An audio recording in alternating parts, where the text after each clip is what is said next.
Olá pessoal, esse áudio é referente à 18ª nota de aula remota do curso de Introdução às Variáveis Complexas do dia 17 de setembro de 2020. Nessa nota de aula a gente dá continuidade ao estudo das integrais de linha, certo? Em variáveis complexas, tá? E o objetivo do início dessa aula é entender condições de invariância quando se tenta calcular a integral visando a parametrização de um caminho, tá? Então você pega uma função complexa sobre uma região que ela seja contínua, tá? E escolhe um caminho, tá? E escolhe uma parametrização que estabeleça o contorno C, tá? Geralmente essa parametrização a gente está definindo como uma função z de A em B e que cai nos complexos, tá? E que na realidade ela desenha o contorno de C, tá? Então vimos que a integral de f de z dz sobre c nada mais é do que a integral, né, de a até b da derivada da f composta com a z de t, que é a parametrização, vezes z' de t dt. Tá?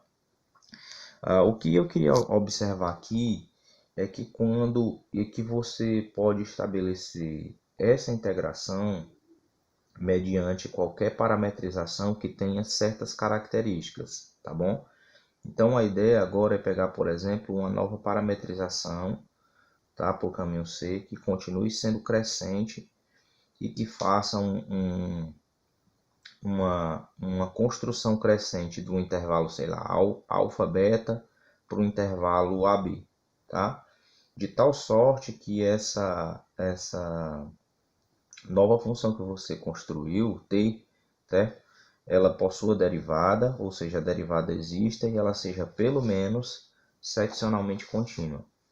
Então, o que você pode fazer? Você pode pegar e você pode trocar a parametrização que você tinha anteriormente por essa nova parametrização, tá? Então, quando você faz isso, você vai ter uma composta. Em vez de você ter só a função z, você vai ter a função z bola t, tá? Que eventualmente a gente pode chamar de z estrela. Isso com certeza é uma nova parametrização. Agora, ao invés de ter o parâmetro t, a gente tem o parâmetro tal, tá bom? E aí, como essa é uma parametrização, aparentemente é uma nova parametrização para o contorno C, você pode também tentar calcular essa integral com essa nova parametrização, tá? Então aí mais ou menos na metade da página 2 tem essa conta sendo feita, tá? A integral de alfa até beta do f' composto com z estrela de tal vezes z' de tal de tal, tá? Então isso pode ser realmente escrito, né, como sendo f' da composta de z bola t, tá? E a derivada de z bola t. Tudo bem?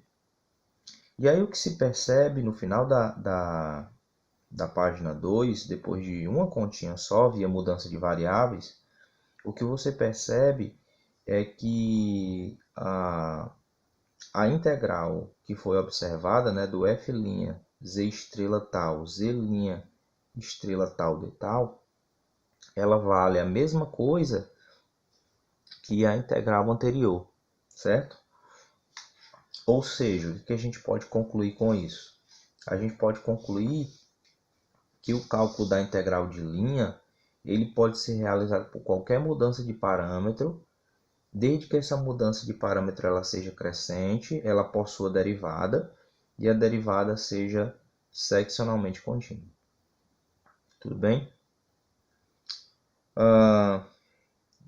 Mais ou menos na metade da página 3, eu coloco uma observação que diz o seguinte: na página 15 da nota de aula anterior, que foi a nota de aula 17, a gente viu que a gente pode escrever como a gente sempre faz, né? F de z igual a f de x, y, onde essa f pode ser escrita como u mais iv, tá bom? E o z de t, como ele faz um contorno de uma curva, ele certamente ele é x de t mais y de t, tá? Então eu posso tentar olhar o f composto com z de t vezes z' de t como uma função, tá? U de t, u grande de t, mais i v de t, v grande de t, tá bom? Então, quem é o de t, certo? Quem é o grande de t? Ele é o de x t y de t vezes x' de t menos v de x, v aplicado no x de t y de t vezes o y' de t. E o v de t é algo semelhante, né? É o u aplicado no x de t y de t vezes a derivada do y no t, mais v de x t y de t vezes a derivada do x aplicado no t. Tá? De novo, isso está sendo baseado na expressão em cima, porque eu estou chamando u grande de t mais i v grande de t de f composto com z de t vezes z' de t. Logo, a gente pode escrever a integral de linha 1, certo? Na forma de integrais curvilíneas, usando as expressões do u grande e do v grande, certo? E aí, o que a gente pode fazer? O que a gente pode obter? A gente vai obter que a integral de linha, né, sobre a curva f de z dz, ela pode ser escrita como u dx menos v dy, certo? Sobre a curva C. Note que isso é obtido por causa do u grande, tá? Mais i integral sobre C de u dy mais v dx, tá? De novo, isso pode ser percebido a partir da conta feita para o v grande de t, tá? E a conta, uma vez observado isso, a gente pode notar que isso é mais ou menos que semelhante ao que acontece no cálculo de várias variáveis, tá? Do meio da página 4 em diante, a única coisa que eu faço é observar que as propriedades de integral que a gente já conhecia, por exemplo, em uma variável real, elas são essencialmente verificáveis, certo? Para as integrais no campo complexo, tá bom? Por exemplo, condições de linearidade, né? A integral sobre C de f1, certo? Mais ou menos f de 2 é a soma ou a diferença das integrais. E aí logo embaixo, né, eu coloco uma verificaçãozinha, só para que vocês estejam certos de que realmente vale, né, a propriedade. Tá? Então, a propriedade da linearidade da integral está ok. Outra propriedade que eu chamei de P2 é a propriedade da multiplicação por uma constante. Ou seja, quando você pega uma função complexa, tenta integrar e deseja integrar ela sobre um contorno C. Só que antes de você fazer isso, você escolhe uma constante, que eventualmente também é complexa, e aí você multiplica essa constante por f, certo? Então fica c vezes f. Então o que a gente sabe é que quando a gente vai calcular a integral de c vezes f, esse c também sai para fora da integral, tá?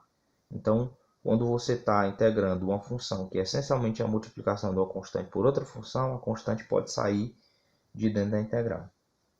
Propriedade P3, se você tem C como uma união de contornos, então a integral do contorno C é igual então à soma das integrais de cada um dos contornos que forma C, tá? Se a sua curva é formada por uma união finita de curvas, então a integral de linha, certo?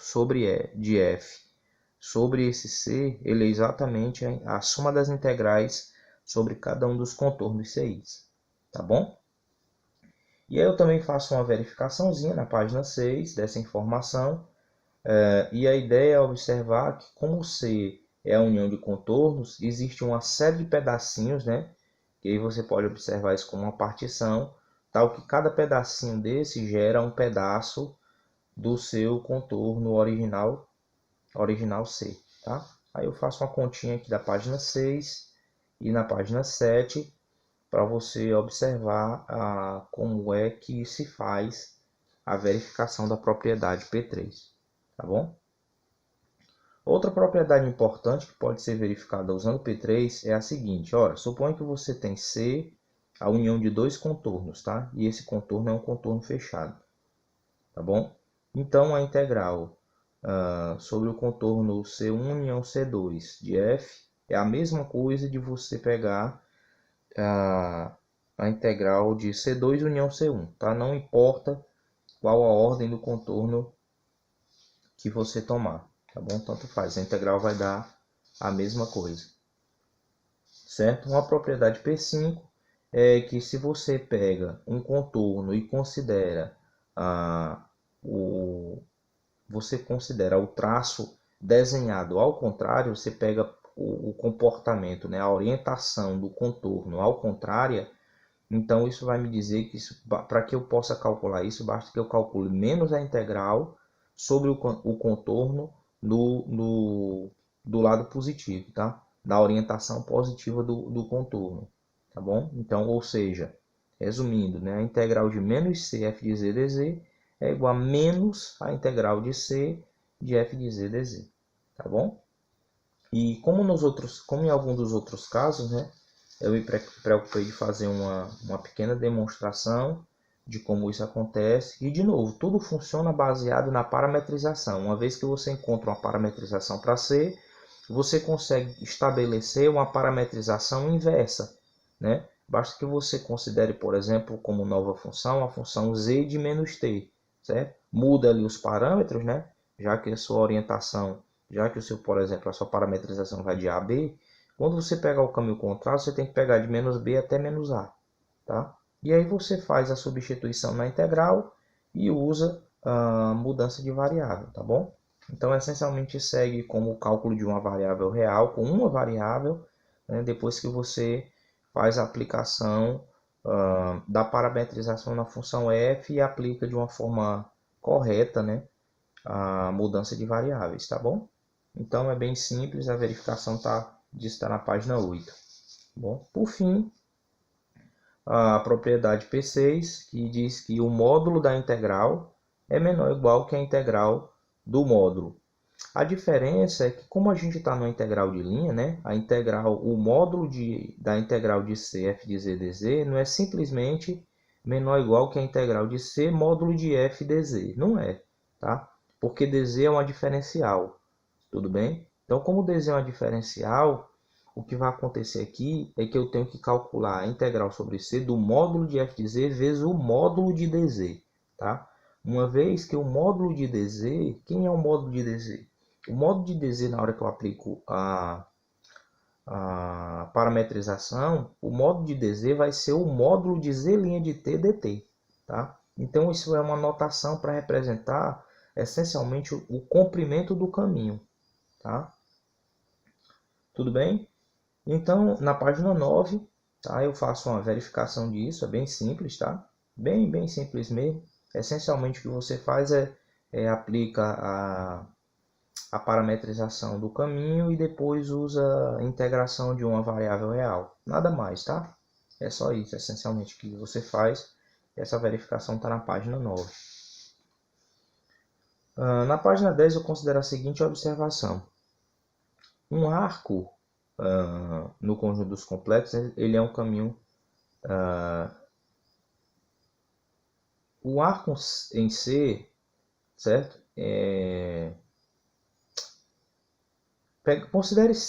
Considere um caminho fechado, tá? Que é um arco em C, tá? Em particular, esse caminho contido em C, ele é um conjunto fechado. De novo, eu estou pegando um arco, certo? Que essencialmente é um caminho fechado em C, tá?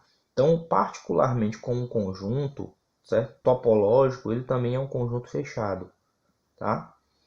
Não somente ele é um conjunto fechado, mas também ele é um conjunto compacto, tá? Da análise, a gente sabe que se f, certo, é uma função da região C no conjunto complexo, é uma função contínua, e se é tal caminho, certo, fechado e ilimitado, então f de C também ele é compacto do outro lado, ou seja, nos complexos, tá bem?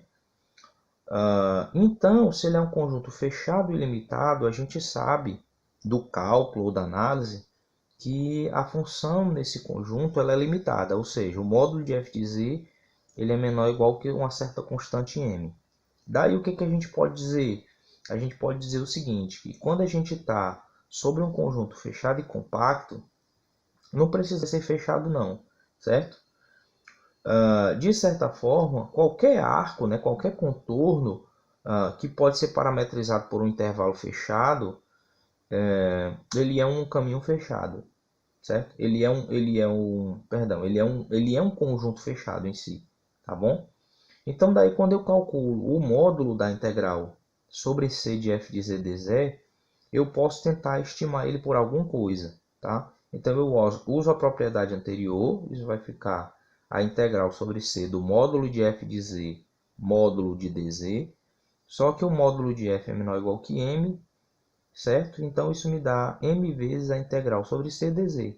Só que a integral de c sobre, com respeito ao módulo de dz, isso nada mais é do que o comprimento do contorno C, tá? Então eu tenho uma estimativa para o módulo dessa integral de linha, tá bem? E aí na página 11, no início da página 11, essencialmente eu estabeleço como é que a gente faz o cálculo do comprimento do contorno, tá bom? Feito isso, alguns exemplos são considerados, tá? Então é considerado um exemplo 1 com a função f de z igual a z ao quadrado mais 1, onde eu considero como caminho um pedacinho de uma parábola, tá? Então eu pego uma parametrização desse caminho, certo? E aí eu substituo na função para encontrar a minha função f composto com z de t, tá? E aí o objetivo essencialmente é fazer a continha, tá? É fazer a continha da integral mesmo em si, tá? Então eu calculo essa composta, encontro quanto que ela dá em termos de t, tá? Isso vai me dar um número complexo e depois eu derivo z' de t para ver quanto é que dá e depois eu calculo o produto disso, porque eu quero calcular a integral, né? Tá bom? Então eu faço essa continha, tá bom? Vocês podem conferir, não faz sentido eu narrar uma conta, tá? Então vocês conferem a continha para ver se está tudo certo, se não tem nenhum erro. Se eventualmente tiver um erro, a gente conserta, tá bom? E aí na página, isso está feito na página 12, na página 13, a continha então é feita, né? Então a conta da integral sobre um caminho se transforma numa conta de uma variável real no parâmetro t, né? A diferença é que tem a parte i, né? Mas isso a gente já sabe tirar de letra, porque quando isso acontece a gente separa em parte real mais parte imaginária e essencialmente faz a continha, tá bom? E essa conta está toda descrita na página 13. Depois disso eu escolho um outro caminho com a nova função, a função é a função f de z igual ao conjugado de z, e o caminho está descrito aí embaixo por um retângulo, tá? E aí eu escolho por onde eu vou percorrer, tá? Certo? Lembrando que vale aquela propriedade que não importa como eu vou tomar a união dos caminhos que eu vou tomar, tá? Então eu tenho várias possibilidades de tomar isso, e aí eu faço uma escolha por um certo contorno, tá?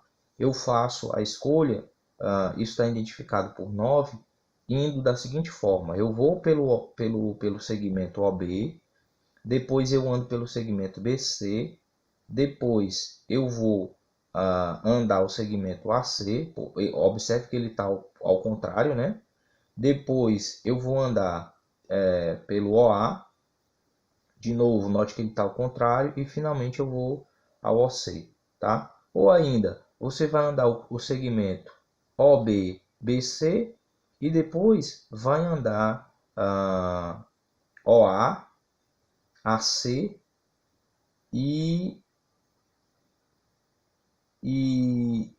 peraí, OA, AC e vai andar o segmento OC sozinho, tá? Então você tem os segmentos OB, BC, você tem os segmentos OA, AC e tem o segmento OC, tá? Então essa é a união desses três caminhos e de novo a gente pode fazer, como a gente viu na propriedade anterior, né, o caminho que a gente quiser primeiro. Lembrando que tem que tomar cuidado para saber se o caminho está na posição oposta da sua parametrização, tá? Então isso é descrito para vocês na página 14, o exemplo, como é que ele funciona. Dá uma lida aí para ver como é que o caminho funciona. E depois eu separo, né, eu uso a propriedade P3 para estabelecer então como é que eu vou calcular essa integral. Como esse caminho é cheio de pedaços, né, ele vai me dar várias integrais distintas, tá bom?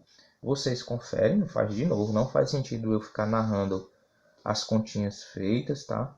vocês verifiquem as continhas aí para ver se tá tudo ok.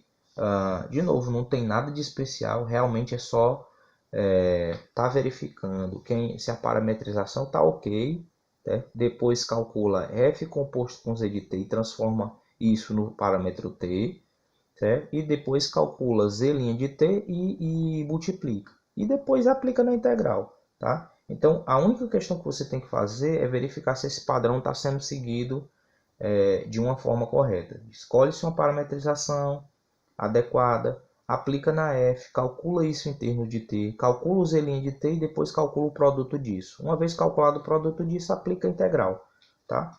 Então, o que você tem que checar é se isso está sendo feito tudo direitinho, tá bom? Então, tem contas sobre isso feitas na página 15, tem contas sobre isso feitas na página 16, tem contas sobre isso na página 17, tá? Ou seja, tudo é o mesmo problema. E a conta se encerra na página 18, onde só na página 18 eu consigo terminar, na realidade na página 18 e 19, eu consigo terminar de parametrizar todos os caminhos e calcular a integral em cada um dos caminhos. Aí no fim da página 19, eu faço o seguinte, então para calcular a integral sobre o meu caminho todinho, eu somo, né, todos os resultados que eu encontrei, todas as integrais dos pedaços de caminho que eu encontrei, tá bom? Na página 20, tem uma observação 3, né, que diz o seguinte: nas páginas 85 e 86 do livro-texto, há um outro exemplo que vocês também podem pegar para dar uma estudada, tá bom? A observação final diz o seguinte: quando ao invés de vocês verem a integral de contorno, né, de f de z dz com um círculozinho no meio, né, a integral com um círculo significa que aquele contorno particularmente é um contorno fechado, tá? Ele começa no ponto, circula dentro de C, dos complexos, e volta para aquele mesmo ponto. Então, integrais que tem um círculo no meio, significa que o contorno ele é fechado, tá bom? Veja, por exemplo, a figura 3.7 da página 83 do livro-texto. Ao final da página 20, são considerados novamente 6 exercícios para vocês, da página 86 e da página 87, para que vocês façam e complementem, tá, os exercícios dessa semana.